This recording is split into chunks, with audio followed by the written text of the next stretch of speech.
Hey everyone, my name is Chris Lambert. I co-host the Kanye West podcast, Watching the Throne. And on today's video, we're going to be talking about Kanye Leaks. Kanye Leaks, the Instagram account, but more generally, the act of leaking Kanye's music.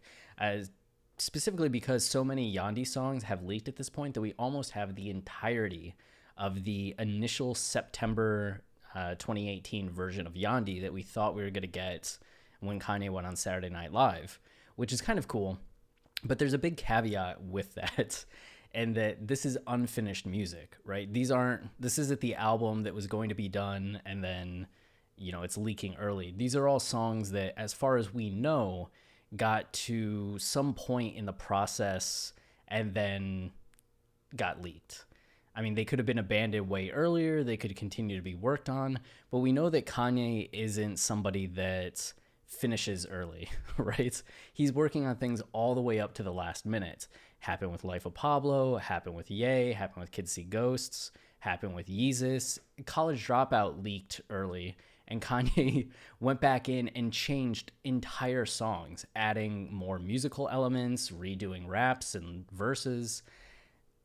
So anything that we're hearing, we kind of have to take with a grain of salt. So I've seen some people on Twitter or Kanye express some unhappiness with the leaks, being like, oh, the song's trash, thank goodness he delayed Yandhi. And it's like, yeah, there's a reason that Kanye, with Kanye's standards, didn't release the album and hasn't released the album yet because he didn't feel the music was at the point that he wanted it to be at.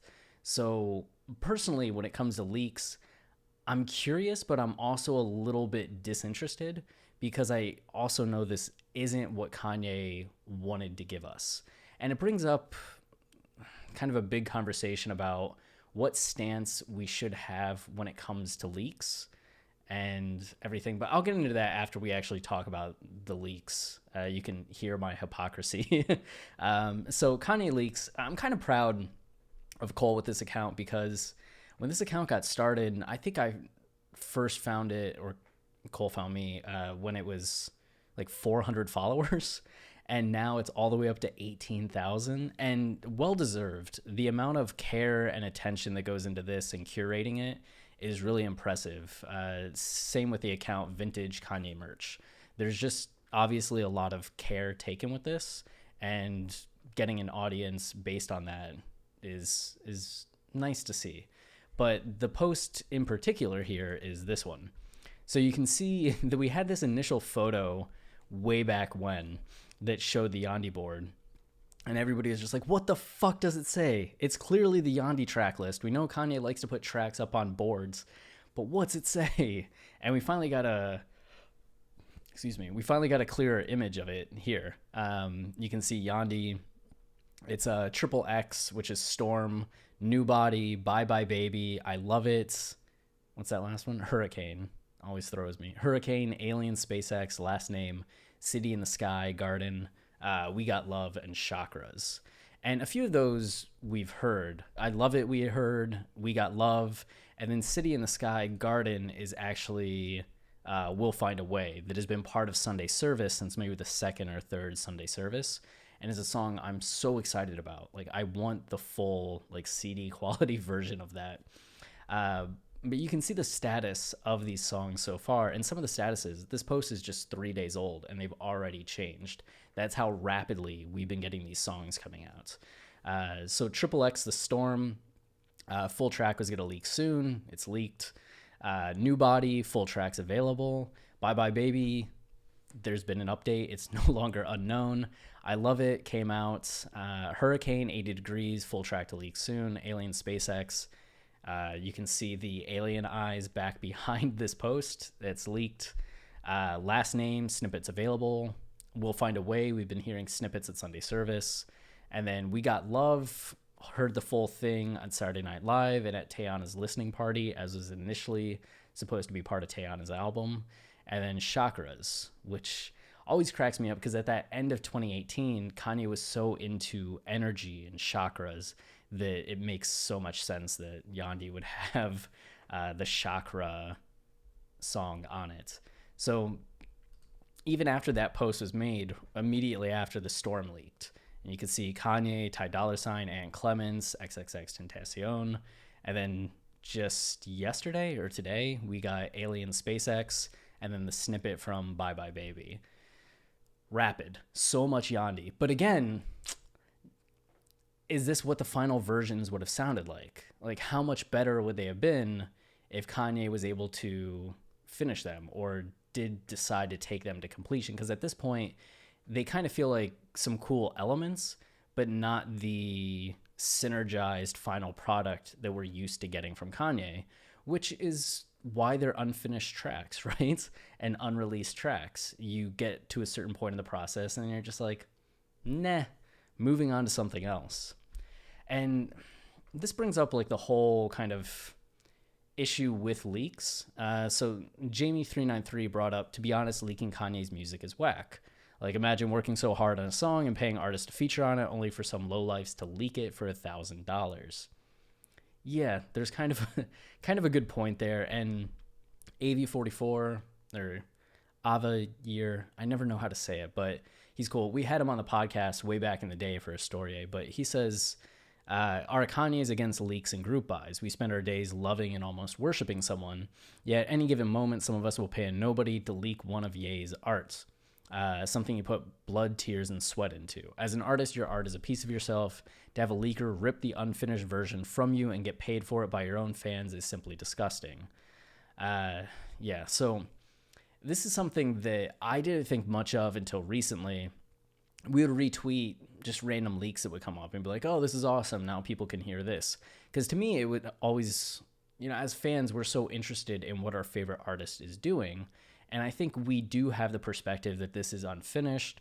We're just curious about what they were working on. I mean, we're always so distant from the process. We see the final product, but I think fans are always curious about what the process was to get there and just having more insight into what the act of the craft is behind the scenes.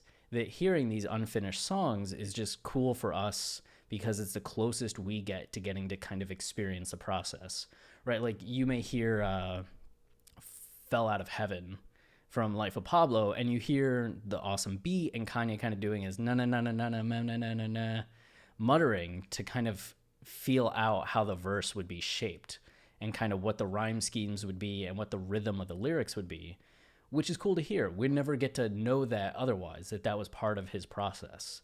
And that can be really helpful for somebody that wants to rap, just for a fan that's curious. For us as kind of like archivists or scholars of Kanye, just having more of that insight into his process. So part of me is like, leaks are fascinating and often come from not a bad intentioned place, especially if it's not the album's about to release, right? Like, if Ye was about to come out and somebody leaked the entire album, or we as fans paid for the album early for a group buy, I think that kind of crosses a line as it's affecting Kanye's wealth and how he'll perform. Just like kind of illegally downloading the Life of Pablo, though it didn't seem like Kanye cared all that much and kind of knew that maybe that would be a byproduct of only making it available on Tidal. I mean, when St. Pablo came out, he even kind of bragged about it on St. Pablo.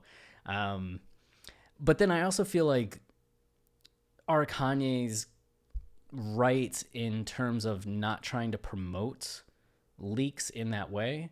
Because I think for entities that are a bit more official, taking that step to actually promote leaks is maybe a bit more problematic, as we want to stay more neutral or a bit more like legal or friendly. Like, we don't want to be part of the act in case the artist really does care about their work being leaked. It's like, oh yeah, we were part of that, sorry. So that's why on our Twitter account, I no longer retweet or really comment on leaked songs at this point, just because I guess what's the politics of it? Or I'm not for it, I'm not against it, just kind of staying neutral, trying to, is it Switzerland that stays neutral and everything? Like, trying to be like Switzerland. So I feel like the leak news is something to talk about. Like, these songs are leaking, but to actually promote the links and provide the links and do everything with that is something that I don't feel like our channel or maybe our Kanye, Team Kanye Daily, I get why we wouldn't take that step. But I think fans being curious and wanting to share that is just natural and is going to happen. As much respect as we have for the artist, I don't think wanting to hear the leak is necessarily coming from a place of disrespect. And it almost is part of legacy building in that 50 years from now, there's still going to be this archive of these unreleased songs that will continue to interest fans and be something that scholars can dig into, talk about, look at. So I don't know. I don't think it's necessarily 100% evil to be looking at leaks, listening to leaks, wanting to get the leak. Problematic, a gray area? Yeah, but it reminds me of Kanye's famous video, right? He has the naked figures in the bed. Should he have gotten permission from all the people? Yeah, that would have been the good thing to do. But does it take away from the quality of the music video and the message and the artistic value of the piece? No. And at the 100-year mark from now, when people look back on the famous video, they're not going to really care about what were the politics of the video. They'll care more about what's the artistic worth and value and statement of the video. So I kind of feel that way about it. Yes, there's problems with leaks now, and Kanye could be upset about it. Somebody in Kanye's camp could be upset about it. But 100 years from now, when we have these things and can put together this full picture of Kanye's artistic body, I think that's kind of cool. But there's probably ways in which leaks can go too far, like somebody trying to sell Yandhi, right? Or hold it and resell. That's probably bad. Don't do that.